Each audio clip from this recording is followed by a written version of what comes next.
We started off with what would easily be referred to as an extremely selfish person who can't see out of their Dalit Amos, who doesn't give a hoot about mommy, daddy, rude, disgusting. Anybody else here in the chat, just raise your hand if you can relate to that, if that's what you were dealing with. This should give you hope. We change personalities. So if you look at your kid and you say she or he is so selfish, self-centered, manipulative, you're in the right place. This is the way you change. You're going like this. Either you're like having a lot of empathy and sympathy and pride and happiness, or some kind of a stroke or heart attack. I'm not sure what's happening. Please do not grasp your heart while you're on Zoom. Right.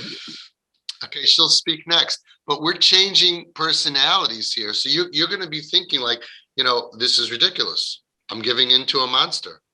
How much am I supposed to give? Well, if their name is Yishmael and they broke into your house, I wouldn't give all that much. If this is your child, you're going to give everything. You know what everything means? All your money, all your self-esteem, all your kavod, all your respect in the community, everything. And let me ask you a question. There's no other way to save them. Do you think it's a mistake?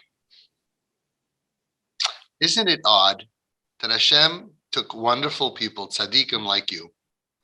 All you wanted is to have nachas from your kids and to be proud members of the community, each in your own way.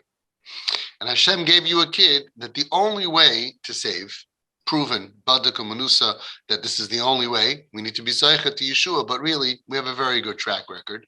Very, very good. And the only way to do it is to go through embarrassment and giving up of yourself and giving up of your ego and giving up of your reputation and giving up of everything that you rightfully built since the day that you had any das, right? Not just the day you got married, the day you went to the yeshiva to marry such a good person, and the day you went to the high school to get into the Beis Medrash, so you could get into the kollel, to get into the thing. From the beginning you had any brains, you started building. And you built a beautiful family and other kids and reputation, sterling members of the community, honorees, tzaddikim, malachim, Reish Verisha and L'chal Davar Shebekdusha, and maybe you were staunch opposers of any breach of tznius, and the ones who would stand on behalf of the Yisayimim and Almanas and be against the internet and anti-Lashon Hara, and you were probably the ones who stopped talking and davening first. You were no talking and davening, and you're champions. And all of a sudden you get this kid. What does Hashem want? Bittul Hayesh. Bittul Hayeshus. Ich bin agarnished. You back to Navardik. Ich bin agarnished. Ich bin agarnished. Ich bin agarnished. They say the guy comes to Navardik and he comes to Musa Seder and he sees the guy in front of him is going, Ich bin agarnished.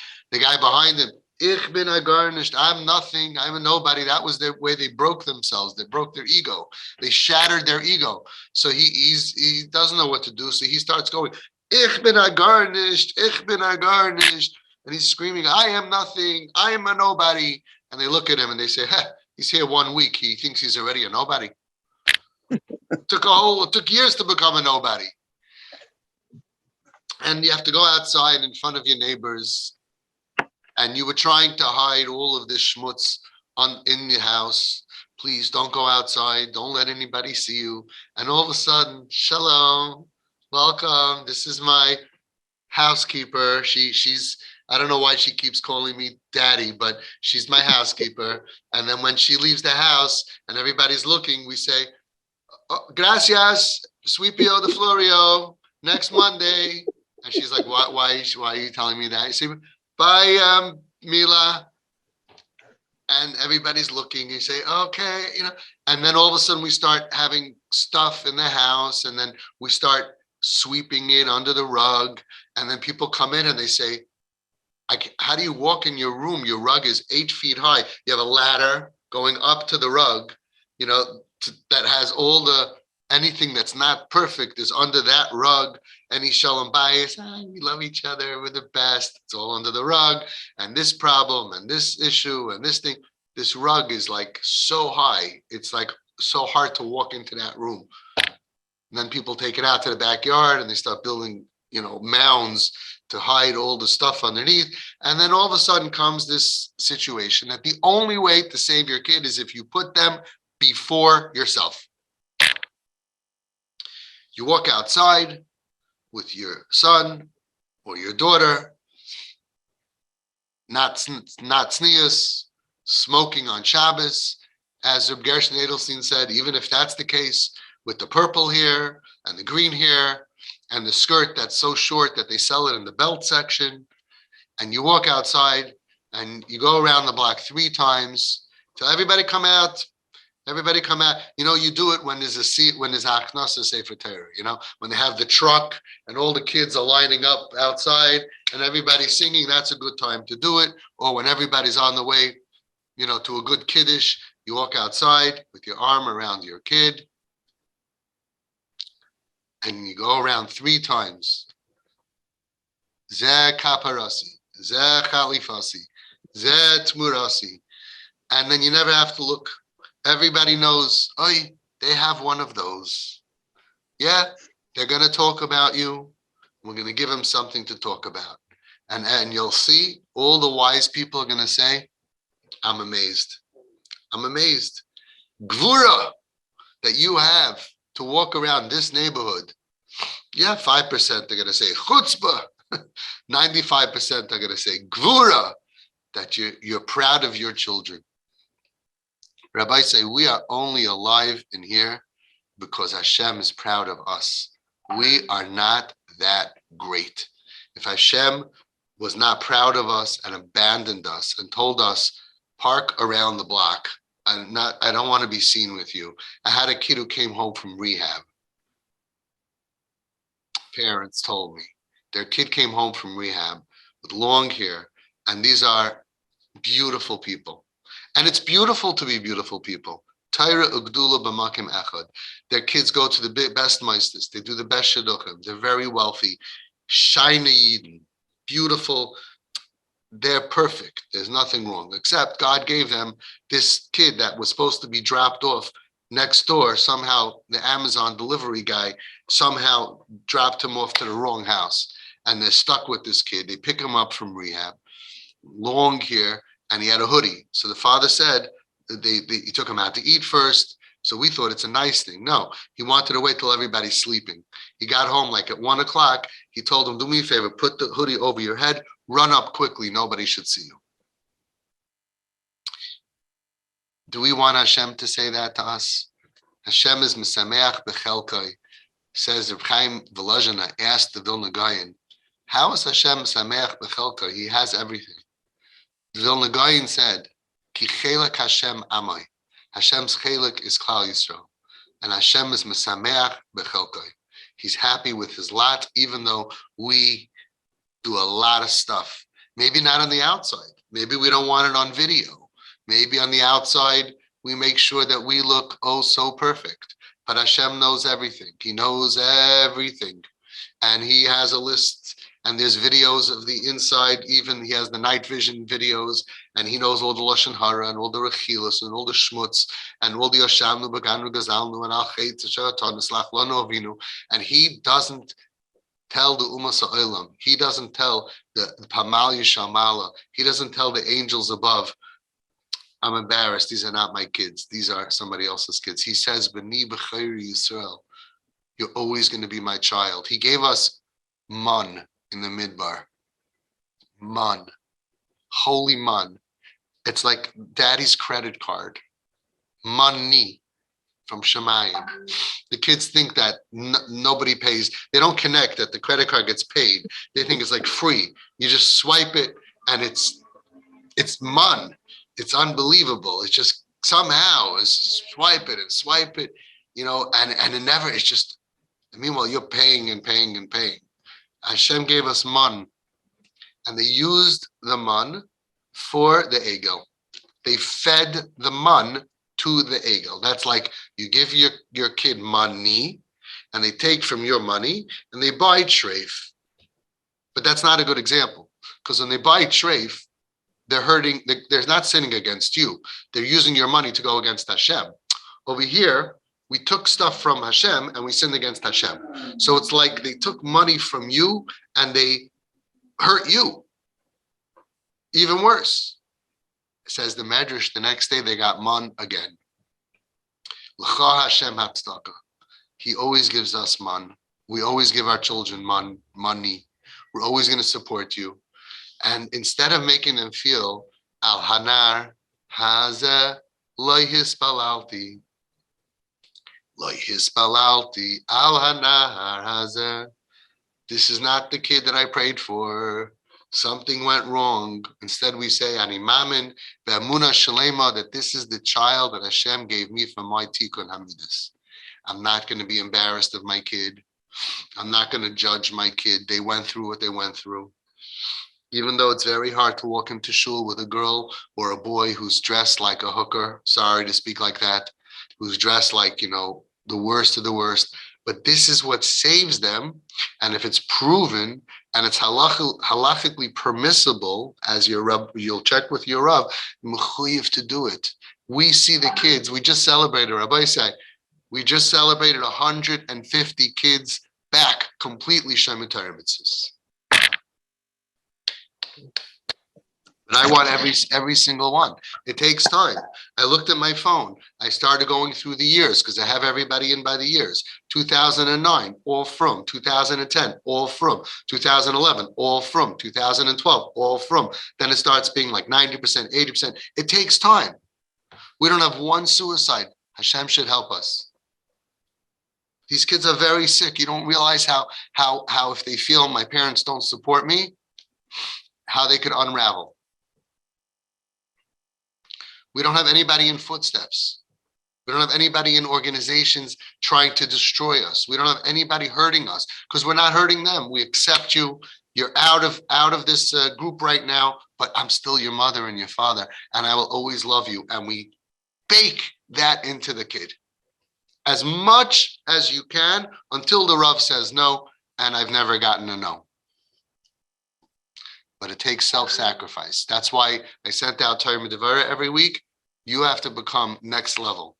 You're going to become a Torah Medivara Yid. It's 15 minutes. Watch it every week. 15 minutes. You can watch it every day. 15 minutes. No, I have to learn Daf Yomi. No, I have to learn. No, you don't have to learn anything. There's no Mishpacha magazine, Ami magazine. I'm sorry, magazine people. We'll get back to you. Right now, we're in crisis. There's no Daf Yomi. There's nothing. Learn this sugya. This is what Avraham Avinu learned. This is what Avram, Yitzchak, and Yaakov says in Siva Shalom. They learned midos, how to have an ayin tova. Do you have an ayin tova on your child? Can you be danan l'kav schus even when they eat treif, even when they machal Yom Kippur? You have to, because if you don't do it, first of all, they'll never come back. You're their ticket back. And I'll tell you, it's such a better life. Such a better life to be a lover than to be a hater, to be on your kid's side than to think manipulator, anger eats away at you. Stop hating on your kid. Assume that they went through stuff that if you went through what they went through, you would be worse. That's what I do. I don't have any of these good midos. I just never thought that I could be better than them. Why do you think you could be better than them? And if you don't think you could be better than them, why are you embarrassed? Maybe they're doing great. It's embarrassing. Yeah, because you expected under the chuppah, you said, Hashem, I want to have 12 kids. I want 6 to be photocopies of me because I'm perfect, and 6 photocopies of the wife because she's perfect. We're going to have 6 Yaakov Avinus and 6 Sarah Imenus, and everybody's going to be perfect. And nobody's going to have any of our bad character traits that nobody knows about, only the good stuff. And we're going to have so much nachas. And guess what? I want that also. And then Hashem messed everything up. He just does that. He messed everything up. And he gave you a dysfunctional kid who got thrown off the chinuch track that you paid so much money for, hard-earned money. And now they're like, when you hurt them, they curse you. But when you're soft to them and you become a Torah Devarah person and you treat them like Reb Chaim Chernovitz treated his son, and you treat them like all the tzaddikim say to do, you get them back. And then you'll realize my problem is not my kid because I have medicine. My problem is me because I'm stubborn and I'm egotistical and I don't like my reputation being tarnished. And I don't want everybody to think that I'm a bad parent. And I don't want everybody to think that I am vulnerable. And I don't want everybody to think all these things. I also don't want. Heck no. But God gave them to you.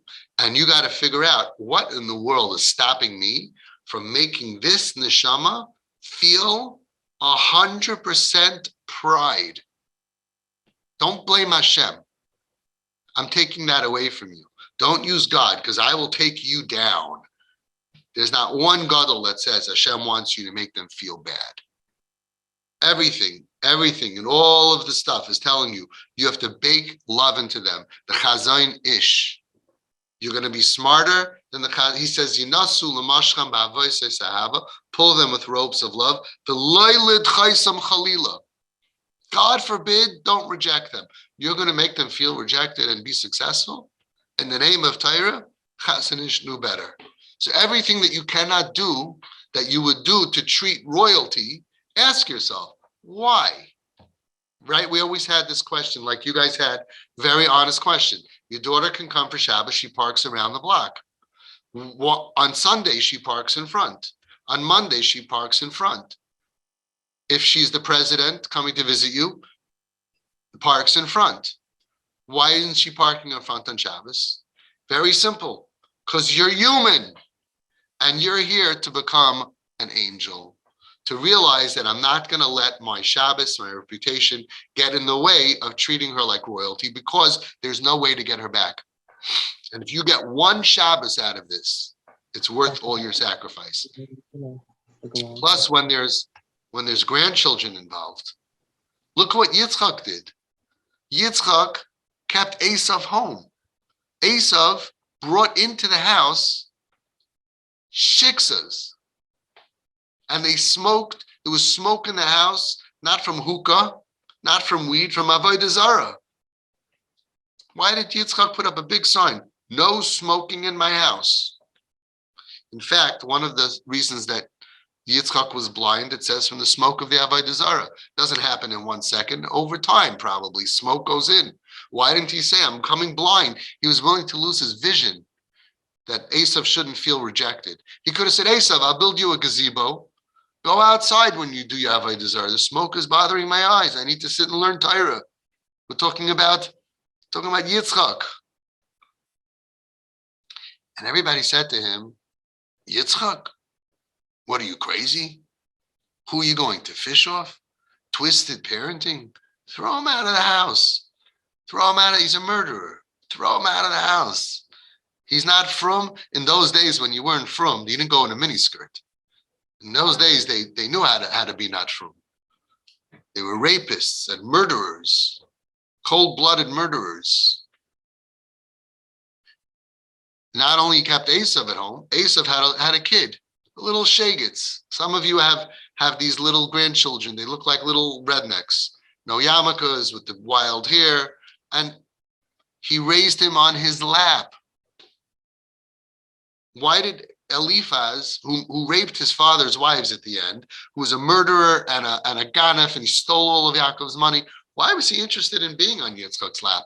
Yitzchak, the old Jewish rabbi, probably had to work very hard, give him a lot of candy and a lot of money, that he should have Eliphaz come. So Yitzchak is fearing Tish over there. He's the holy of the holiest. Imagine the biggest Rebbe. Pick your Rebbe, 20,000 Hasidim. Yitzchak was very holy. And he says, oh, Esav, you're here with Eliphaz on my lap. Everybody says, whose kid is that? You doing Kiruv? It's my grandson. Because he had no ego. Because Yitzchak was ready to kill himself He murdered himself on the altar.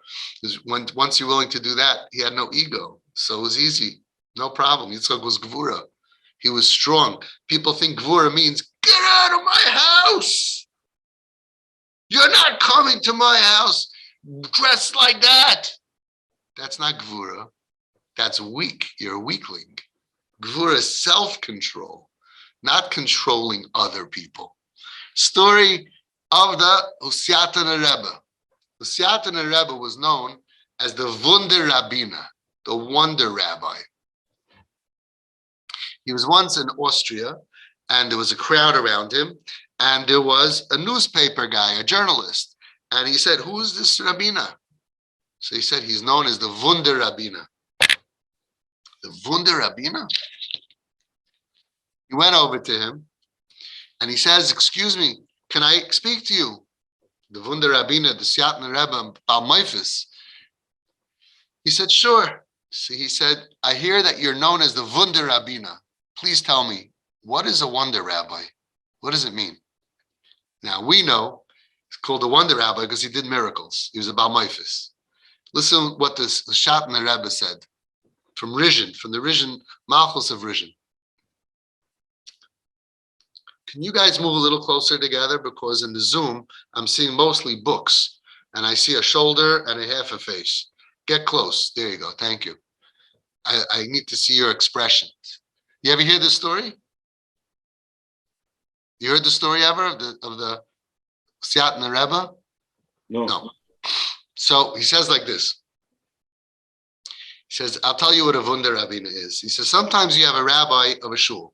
He controls the shul. Then you have a rabbi of an area, of a city. He controls the city. Then you have a rabbi of a state.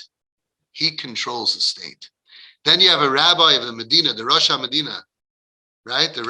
He controls the whole country. He says, then you have a Wunder Rabbiner. He controls himself. He controls himself. Self-control is the greatest wonder.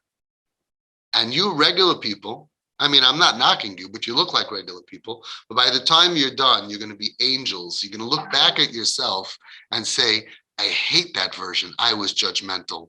I didn't understand. I didn't care. I didn't care. If I knew that, like that father who was, this father had a girl who was 16. And he knew that she was Nebuch raped, Rachmana litzlan, at 12 years old. He knew it. It's not like he didn't know. And she was spiraling, and at 16 years old, she was on fire. She didn't have an understanding father. And the father tells her, no, it's 4 years already. Get over it. When are you going to get over it? Rachmana litzlan. You're going to be understanding. And that father, I don't blame him for not being understanding. I mean, he should have educated himself. It's very easy with Google. But if you have a big ego, you would say that. If you are living al tadanas chavercha ad shetagil l'mkaimai, you would never say that. You would say, obviously, if I went through what she went through, I would be worse. You have to uplift yourself. And you're going to look back and say, I was so judgmental. I was so limited. I was so focused on everything has to be because that's what I saw in the picture book, Shabbos table. This is, by the way, no Shabbos table ever in the history of the world ever looked like that picture in the Shabbos book. You know, if they were honest, they would have a picture of our Shabbos, a normal Shabbos table, one kid standing, one kid spilling, two kids fighting, stuff all over the place. That should be the picture. Because everybody says, oh, I'm such a loser. My Shabbos table doesn't look like that. I come out of shul, I'm such a loser. These are my kids. No, you're a winner because you're standing up to the Nisayon. You're being oimid on the Nisayon. You're going to take this Nisayon, a big Nisayon. It's the biggest Nisayon of the Dar. A lot of people wish that they had the Nisayon of Akedas Yitzchak. They would much rather kill this kid. You have the Nisayon of Amidas Yitzchak. I'm going to stand this kid up. I'm going to build them from the inside out. I'm not going to let their bad behavior, I'm not going to take it personally. I'm going to see their good. I'm going to believe in them. And then look what happens year after year after year after year. Tati's my best friend, so they don't hook up with bad people. Mommy's my best friend, so they feel this love that a mother gives. And through having a tati and a mami, you save your kids, and then you get the nachas. You're doing it for yourself. You want to have nachas from this kid and all of their grandchildren. I'll end with this. Rav Gamliel HaKohen Rabinovich Shlita. He gave me a lot of compliments when I was there. And he gave me a lot of chizuk. And he gave me coins. He sent me coins to have here. He's very much behind what we do. And he told me, first of all, he said, Avi, I'm your chassid. So I was very, I don't know what that means. But I guess I don't know. I don't know what that means. He's my chassid. Reb Shmuel Kamenetsky left me a message. He said, he told me, I'm your chassid. Reb Avi, I'm your chassid. So I said, no, to make from a chassid into a chassid is not such a big deal. But to make from a litvak into a chassid, that's a big deal. So I have chassidim that are litvaks, not just chassidim. That's not easy. And big litvaks. Gedolim. Anyway, so Gamliel told me, you have to look at every child when you deal with them. There are 1,000. Because his father came here after the Holocaust. He was all alone. He died with 1,000 descendants. He told me, Avi, every neshama is at 1,000. If you look down at one, you're shaking the future of 1,000, because it's all about self-esteem. And if you pump up and compliment, and you see past the exterior, past the bad, not sneos, the tattoos, the disgusting hair, that's all exterior, and you do your job to be their best friend, then you're really, really rebuilding the essence and connecting them to you, like we learned from the Shem Shmuel, connecting them to a Shalshelas HaKodesh that goes all the way up to Avraham Yitzchak Yaakov. You will have the nachas, and you'll look back, you'll say it was all worth it. All worth it. So don't hold back. Think about, we're starting, for those who are starting and those in the middle, we're in the process. What is my hardest part of this process? And do it. Rip that Band-Aid off. It hurts, stings for a second. What is my hardest? Being seen with him, being seen with her, giving extra money. What hurts me the most? Face it and rip it to shreds. So over and over again until it's no longer your nesayim. And watch that smile come from the inside of your child. Give them a parent, give them a mommy and a daddy. Because if you don't give them validation, they will find it. And then you'll come crying. Oh, Avi, you don't understand what just happened. Oh, she found a Schwarzer boyfriend. He found a Spanish Puerto Rican girlfriend, and he's a guy, and that's what we're avoiding. And our group is avoiding that. Perfect? No. Very close. We're probably at an over 99% success rate because we're working really hard and we're davening. So look at, face it. Don't run away from it. Also, I want to say one more thing for the new people. Wife, never tell husband what to do. Husband, never tell wife what to do. It hampers it. Each parent, you have to make 100% NKN. If you think you're fooling your wife, you're not. If you think you're fooling your husband, you're not. If you think you're fooling your child, you're not. And if you think you're fooling me, I know exactly where you're at. You're not fooling anybody. You're just fooling yourself. And if you don't have 100% NKN, your kid will have a limp. If they have a mommy at 60 and a daddy at 90, they'll walk like this, like legs that one is shorter than the other. Nobody's going to do what mommy and tati can do. And it's hard and it's difficult, and Hashem should give you koyach to be oymid b'nesayim. And to see the result, the karev, I would love, I have to be realistic. It's a long journey. But I say, Hashem, I know you can do it. I know you're going to do it for us. But please, I wish it was faster. So Hashem should give you kayach, do the self-care, work on yourself, break your midas, embrace this kid, do the hardest things first. Don't think, how am I going to get away with this with the cheapest? How am I going to get away with this with the least amount of agmas nefesh? How am I going to get away with this with the least amount of busha? You're going to have the least amount of success. Look at the problem and conquer it. Hashem should be with you, and I am here with you. Imay anochi b'tzara. Whatever you need.